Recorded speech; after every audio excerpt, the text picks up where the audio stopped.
Now for the project, if you know you're going to replace everything, one of the things you need to think about a little bit is the density of the foam. When you go to the fabric store to buy foam, they have all different types of foam there, and some of them are really, really soft. They're really not meant for seats like this, are they? No, actually I would go towards the firmer foam for a seat like this. Okay. You're only utilizing 1.5 inches of foam and a little bit of Dacron. And foam does get softer the more you sit on it, so think about that. Oh, so it would just flatten out. Yes, so if you don't start with a firm foam to start with, right, and you think, oh, firm foam, it's going to be too hard to seat. Actually not. You're using so little, you need the firm foam just for body. Now what you can find on the website is we can provide you with a piece of the foam and a piece of the bonded polyester, just enough to do one seat. And that kit's pretty inexpensive, so if you want the right density of foam and you want the bonded that the professionals use rather than quilt bat, you can find those on the website and it comes as a kit. I'll show you why this bonded polyester is so important. Okay. Let's first lay out this seat as far as marking our foam. Okay? We're just going to place the seat, and of course this is our top. We're going to put that down on the foam. Mm-hmm. Okay? Now, a nice way to do it is if you pushed the board down into the foam, you're going to see where the foam meets the edge of the board. And why do you want to do that?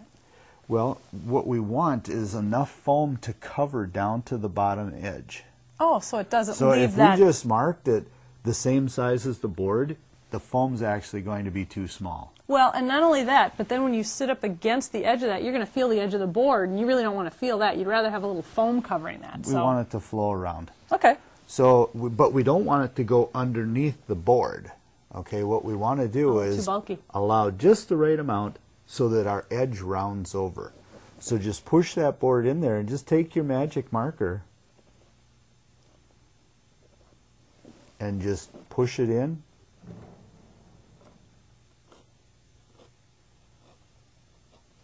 Now, make sure the board doesn't scoot on you when you're doing this. Oh yeah, it'll be off then. Your pattern will be a little off, but if you just take your time. Okay, so that's nice and even there. We'll come to the back and do the same. What you'll find out is, if you look, there's about 3/8 of an inch. That's about, okay. Of excess, okay? So if, like with me, I know what that'd be, so I'll just... You just know how to brace the pencil up against it to do that, so you can just mark it. But I do like the idea of pushing that down, because once you do that, you can actually see what the cush is for the foam you're using and see how it's going to really meet up against the edge there. Exactly. That's kind of nice. It's a great tip. Yeah, it's a felt tip.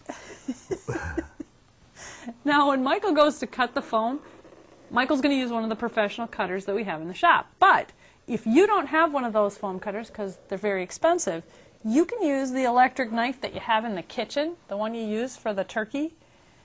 Yes. And that works really, really well. A carving knife. And that serrated edge, you know, moving up and down with those two blades is what's going to help you cut this. This is a little too thick to cut with the scissors. You don't want to do that because the edge is really going to be uneven. Well, I'll show you. If you took your scissors and you cut this, you get an edge it's not straight up and down. Yeah, it's at an angle like that. It's at an angle. So it's hard to control. And this is an upholsterer's shears. Right. Okay. If you notice, we've got our board and our pattern laid out now.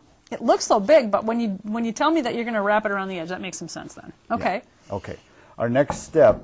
Now, if you're going to use the knife carver, place a piece of cardboard down. Oh, forgot about that. When you do that, because then you'll hold your knife upright and you'll turn it on and you'll actually hear those blades hit that cardboard. But that up and down angle is perfect because you really want this to be vertical. You don't want it to be angled one way or the other, because you're either going to be short some foam or you're going to have too much if you angle it. Actually, we need a small center board. Just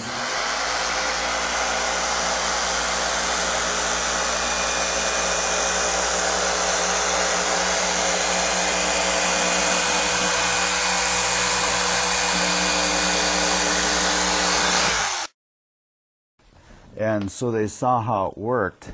It really saves time. So, Now, the other thing for your kit, you will end up, if you do buy the kit, you'll end up with a kit that just has that rectangle of foam, because every seat shape is going to be a little bit different. Some are tapered at the back, some are wider at the front.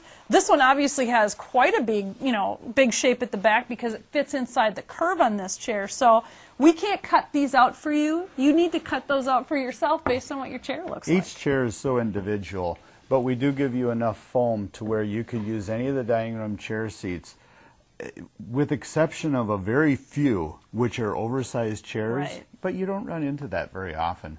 Okay. This will cover 95% of the chairs.